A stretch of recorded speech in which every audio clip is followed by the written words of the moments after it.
Hello అండి, నేను మీ హరితామోహన్. పాతకాలం నాటి అసలు సిసలైన పాలకాయల రెసిపీని చాలా సింపుల్గా క్రిస్పీగా ఎలా చేసుకోవాలో ఇప్పుడు చూద్దాం.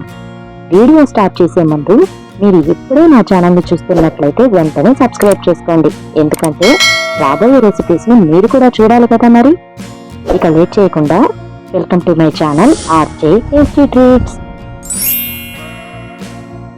ఈ పాలకాయల కోసం ముందు నేను 2 గ్లాసుల బియ్యం పిండిని తీసుకున్నాను. ఇందులోనే 3 స్పూన్ల నెయ్యి వేసుకొని కాసేపు బాగా కలుపుకోవాలి. నెయ్యి ఉండలు కట్టకుండా పిండి మొత్తం కలిసేలాగా కలుపుకోవాలి. ఇలా కలిపిన తర్వాత 1 స్పూన్ వాము, 1.5 స్పూన్ ఉప్పు వేసి ఈ 2 కలిసేలాగా బాగా కలుపుకోవాలి. ఇప్పుడు 1 స్పూన్ కారం కూడా వేసుకుని కలుపుకుందాం. కారం అయితే ఆప్షనల్, మీకు కొంచెం కారంగా కావాలి అంటే కారం వేసుకోండి, లేదంటే వాము ఫ్లేవర్తోనే చాలా బాగుంటాయి. చివరిగా అంటే ఈ పాలకాయలకు ఎక్స్ట్రా టేస్ట్ని యాడ్ చేసి ఈ తెల్ల నువ్వులు 2 స్పూన్లు వేసుకొని పిండి మొత్తం బాగా కలుపుకోవాలి. ఇలా గట్టిగా నలుపుతూ పిండిని కలపడం వల్ల వేసిన వాము, నువ్వులు, నెయ్యి ఈక్వల్గా స్ప్రెడ్ అయ్యి పాలకాయలు చాలా క్రిస్పీగా వస్తాయి.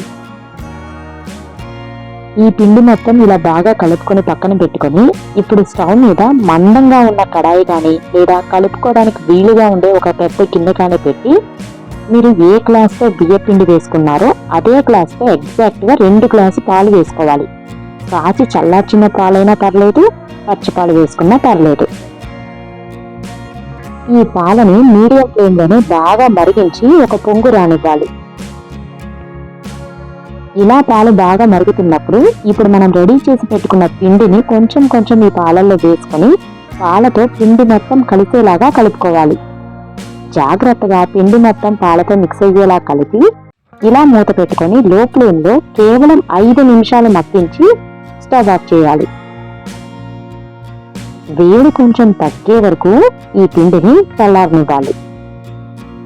పిండిని పూర్తిగా చల్లారనివ్వకూడదు, గోరువెచ్చగా మనం చేతితో కలుపుకోవడానికి వీలుగా చల్లారితే చాలు. ఇలా పిండిని మొత్తం గట్టిగా నలుపుతూ పిసుకుతూ కలుపుకోవాలి. ఎందుకంటే కలిపిన తర్వాత మీరు ఈ పిండిని పట్టుకొని చూస్తే పాలకాయలు చేయడానికి ఈ కన్సిస్టెన్సీ అయితే పర్ఫెక్ట్గా ఉండాలి.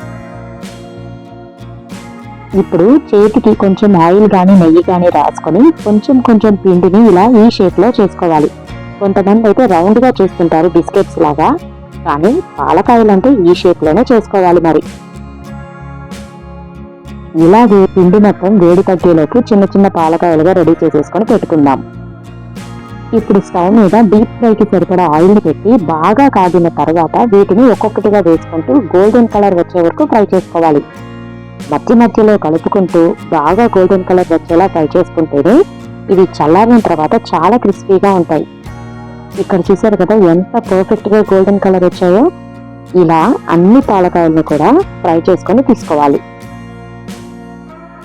ఈ పాలకాయలు ఎంత క్రిస్పీగా ఉన్నాయో తెలియాలి అంటే వీటిని పూర్తిగా చల్లారి ఆరిన తర్వాత మాత్రమే తినాలి.